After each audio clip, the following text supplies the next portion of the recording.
저희가 소위 말하는 이제 여드름에 쓰는 항생제가 있는데 이렇게 급하게 할 때는 차라리 그냥 항생제를 뭐 한 일주일 이렇게 좀 먹으면 결혼 앞두고 하루 이틀 전에 갑자기 이렇게 왕건이가 막 맞아요, 네, 맞아요. 그런 걱정 엄청 많이 하시거든요. 그럴 때는 저 같은 경우에도 그냥 이제 시술을 하면서 그냥 약을 그냥 좀 며칠 그냥 쭉 드세요. 그러면 좀 이제 예방을 할 수가 있죠.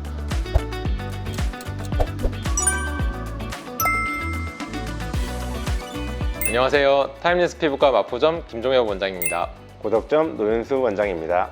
저희가 오늘은 면접이나 소개팅, 상견례 한 1, 2주 뒤에 그런 이제 중요한 자리가 있다. 이럴 때 내가 뭔가 좀 피부를 챙길 수 있는 무엇가 있을까? 라는 고민을 하시는 분들이 분명히 계실 것 같거든요. 피부과 전문의로서 제가 말씀드리고 싶은 거는 이게 모든 사람한테 공통적으로 적용이 되질 않잖아요. 왜냐면 모든 사람의 피부가 다 다르기 때문에. 그래서 결국에는 본인의 문제점을 우선 현 상태 파악, 이게 일단은 첫 번째일 것 같아요. 여드름이 지금 계속 올라오는데 2주 뒤에 뭐 중요한 일정이 있다, 아니면 나는 이게 홍조가 요즘에 너무 심하다, 아니면 요즘에 너무 늘어졌다, 또는 뭐 너무 건조하다. 그래서 이런 걸 바탕으로 저희가 피부 타입별로 그거를 좀 나눠서 설명을 해드려 볼게요. 네, 일단 내 피부가 아무 문제가 없다, 그래서 뭔가 조금 하고 싶다 라고 한다면 결혼식 때 다들 하는 거 있잖아요. 스킨 부스터죠. 얼굴을 조금 환하게 만들고 조금 광이 돌게 만들고, 그다음에 뭐 바늘 자궁이나 이런 것도 사실 뭐 며칠 안으로 가라앉으니까 괜찮은 옵션이죠. 저 같으면은 조금 빨리 효과를 볼 수 있는 것 중에 티타늄? 다른 탄력 레이저는 사실 이제 효과를 보는 데까지 약간 시간이 조금 걸릴 수 있거든요. 근데 티타늄은 비교적 조금 빨리 느낄 수 있어요. 상대적으로 약간 홍조기가 좀 있거나 약간 이런 톤업이 되는 그런 효과도 있잖아요. 뭐 스킨 부스터에 추가로 뭔가 고민한다고 한다면 저는 티타늄을 추천드리고 싶습니다. 그 반면에 이제 우리가 설마 모르는 뭔가의 부작용 때문에 우리가 고생할 수도 있는 리스크가 있지 않을까를 생각해 봤을 때 그런 부작용도 거의 없는 그런 좋은 시술인 것 같습니다. 이게 1, 2주를 앞두고 뭘 했는데 괜히 뭔가 부작용이 생기면 마음고생을 너무 많이 하시게 되고 저희도 마음이 굉장히 불편해지잖아요. 그런 걸 봤을 때 티타늄이 상당히 뭐랄까요, 이 안전마진이 확보된 어떤 탄력 레이저다. 그리고 거기에 우리가 추가로 이제 뭐 보톡스 같은 것도 사실은 1, 2주 뒤에 효과를 볼 수 있으니까 그렇게 겸사겸사 해볼 수가 있겠죠. 두 번째로, 만약에 본인이 뾰루지도 막 올라오고 여드름이 막 올라오고 또 여성분들 그 생리 사이클에 따라서 깁 주변에 막 뭐가 올라오고 하는데 그 1, 2주 뒤에 딱 뭐가 잡혔어요. 그런 분들 어떤 걸로 좀 급하게 처방을? 아무래도 이제 그런 분들은 울긋불긋 하시잖아요. 즉각적으로 그런 울긋불긋한 길에 가라앉을 수 있는 게 V빔이죠. 네. V빔도 아까 저희가 설명드린 티타늄처럼 안전마진이 되게 크게 확보되어 있어서 하고 나서의 리스크, 부작용, 합병증 걱정하실 필요가 거의 없는 레이저고, 내 피부가 너무 트러블성이고 그 불긋한 게 며칠 뒤에 있을 뭔가에 되게 큰 지장을 준다, 그럴 땐 즉각적으로 V빔을 받는 게 큰 도움이 되실 겁니다. 저도 V빔 추천하면서 같이 이제 제가 레코멘드 하는 거는 이제 피지가 막 있으신 분들은 PDT나 우리가 뭐 저희 병원에 카프리라는 걸로 이제 피지를 조절할 수 있는 그런 이제 레이저 기기들이 있죠. 역시 이 두 개도 마찬가지로 1, 2주 내에 즉각적으로 효과를 볼 수가 있고 또 하고 나서 특별히 부작용이 없습니다. 굉장히 안전마진이 확보된 이제 시술이기 때문에 이렇게 하면 1, 2주 뒤에 한결 좀 정리된 느낌이 들 수 있죠.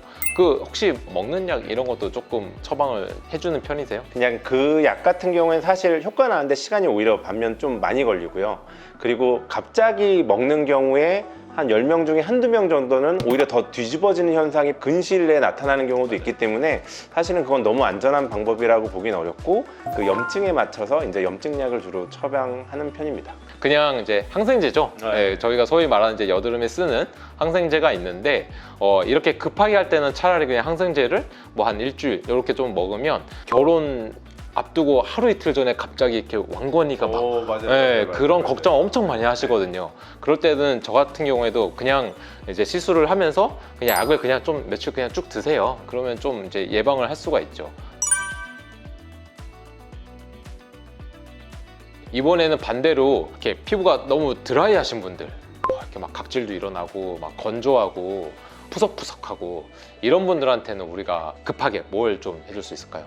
이제 스킨 부스터 그중에 이제 리쥬란과 주베룩을 이제 추천을 드리고 이게 생각보다 오래 걸릴 거라고 생각이 들지만 피부의 밸런스를 갑자기 확 맞춰주는 또 그런 효과가 있거든요. 그러한 건조한 거에 의해서 파생되는 여러 가지 피부가 문제이신 분들은 주사 치료를 통해서 효과를 보실 수 있을 것 같습니다. 그리고 추가로 이제 저도 이제 우리 노 원장님도 하고 계시지만 먹는 달맞이꽃 종자유가 있습니다. 원장님이 처방해서 이제 줄 수 있는 약간 캡슐 같은 게 있는데 그 달맞이꽃 종자유를 좀 섭취를 하시면 몸을 전반적으로 이렇게 약간 부드럽게 만들어주죠. 약간 기름기가 돌게. 그것도 처방해드리면서 좀 이렇게 같이 하시는 거 좀 추천드리죠. 그럼 건조한 분들은 이 색깔에 대한 문제도 필시 같이 오시거든요. 그래서 대부분 다 약간 피부들이 어둑어둑 하시는 경우들이 많아요. 근데 그러면 뭔가 밝게 하기 위한 노력을 하려고 각질층을 건드릴 수가 있어요. 그러니까 피부가 건조하고 장벽층이 좀 불안정한 단계에서 과도한 필링이나 맞지 않은 필링을 하게 되면 피부가 완전 뒤집어질 수 있기 때문에 오히려 네. 하니만 안 하면 못한 그래서 그런 부분들을 조심하셨으면 합니다.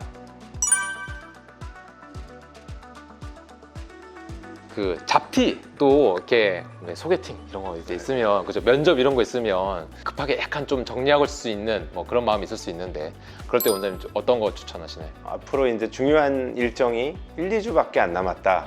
말 그대로 우리가 깨를 턴다 이런 맞아요. 전문 표현을 쓰긴 하는데 그래서 딱지를 유발할 수 있는 치료인데 대신에 자극성은 강하지 않은 저 같은 경우에는 엑셀V를 많이 씁니다. 아무래도 엑셀V라는 레이저가 조금 더 스팟 사이즈가 병변 크기와 맞게 좀 많이 조절을 할 수 있어서 쓸데없이 정상적인 피부가 같이 맞아서 자극받는 거를 줄여줄 수도 있고 그래서 처음에 무리되지 않게 딱지 치료를 하기 위해서는 엑셀V를 많이 쓰고 있습니다. 저도 사실 거의 열의 7, 8은 엑셀V로 치료를 하는 것 같고 약간 이제 우리 연세 있으신 어머님들이 이제 급하게 중요한 일정으로 한다면 간혹 이제 약간 좀 큰 흑자 병변이 있을 수 있거든요. 그럴 때는 1, 2주가 약간 이제 리스크가 있긴 하지만 필요하다면 저희가 이제 피코 레이저를 그런 병변에는 조금 옵션으로 생각을 해볼 수도 있죠. 그래도 하고 나서 한 2주 정도의 시간이 있다면 이렇게 뭐 좀 밴드를 붙여놨다가 떼면 없어지는 효과를 우리가 좀 기대할 수가 있으니까 그렇게 조금 활용을 하고 있어요. 지금 이 전제 조건은 피코 레이저를 아주 잘 써야 된다는 맞아요. 전제 조건이 붙긴 하는데 그걸 잘 쓰시는 원장님께 가면은 되게 한 2주 정도의 시간이 얼추 주어지면 생각보다 되게 깨끗하게 떨어뜨릴 수가 있긴 있습니다. 얼굴이 이렇게 평상시 항상 붉으신 분들 있잖아요. 사실 그런 거 소개팅이나 면접 갈 때 분명히 신경이 쓰이실 거란 말이죠. 그래서 이렇게 홍조가 있으신 분들 급하게 잠깐 이렇게 좀 정리할 수 있는 방법. 저는 일단은 관리를 조금 이제 중점적으로 얘기를 하긴 합니다. 제가 이제 병원에서 하는 관리 중에서 더미오 케어라고 해서 산소 세라피 같은 게 있어요. 투명한 캡슐에 이렇게 얼굴 이렇게 넣고 있으면 음이온과 산소가 이렇게 막 나오는 뭐 같은 그런 장비가 있는데 홍조 관리에 사용하는 앰플들과 이렇게 조금 혼합해서 나름대로 제가 쓰는 게 있습니다만 한두 번만으로도 정리가 되는 느낌이 들어요. 그래서 저는 보통 그거를 많이 추천을 드리는 편입니다. 사실 홍조라고 하면 일반적으로 민감한 거랑 같이 좀 가는 느낌이 있기 때문에 홍조가 있으신 분들이 뭐 1, 2주 만에 중요한 약속이 있다 그래서 너무 과도하게 레이저 받는 건 사실 섣부른 판단이긴 하십니다. 그래서 레이저 같은 경우를 저도 쓰긴 하지만 뭐 예를 들어서 뭐 V빔 또는 엑셀V는 따로 홍조 모드라는 게 따로 있거든요. 아까 색소랑 말씀드린 것과 다르게 그러한 부분들을 아주 부드럽게 하고 그러면서 저도 약간은 관리 쪽으로 피부를 진정시키고 안정시키는 쪽으로 갑니다. 그래서 오히려 이런 홍조나 민감성 피부이신 분들은 나의 일정을 얘기하고 조율해서 관리를 부드럽게 시작하시는 것을 추천을 드립니다. 마지막으로 저희가 꼭 말씀드려야 되는 게 있죠. 뭔가 중요한 일정이 있으면은 꼭 환자분들 중에 몇 분은 안 하던 걸 갑자기 하시는 경우가 있어요. 절대 하면 안 되는 거 저희가 2가지만 말씀드리려고 하는데요. 그 첫 번째가 스크럽하고 각질 제거하면서 이렇게 막 벗겨내는 행위 절대 하시면 안 됩니다. 그리고 이제 안 바르시던 거를 이제 바르시는 경우들이 있는데 요즘 환자분들은 왜 이렇게 다들 피부들이 민감해졌나 이 고민을 항상 하고 지내는데 그럴 때 가장 문제가 이제 새로운 뭔가를 피부에다가 하는 거가 사실 문제이긴 하거든요.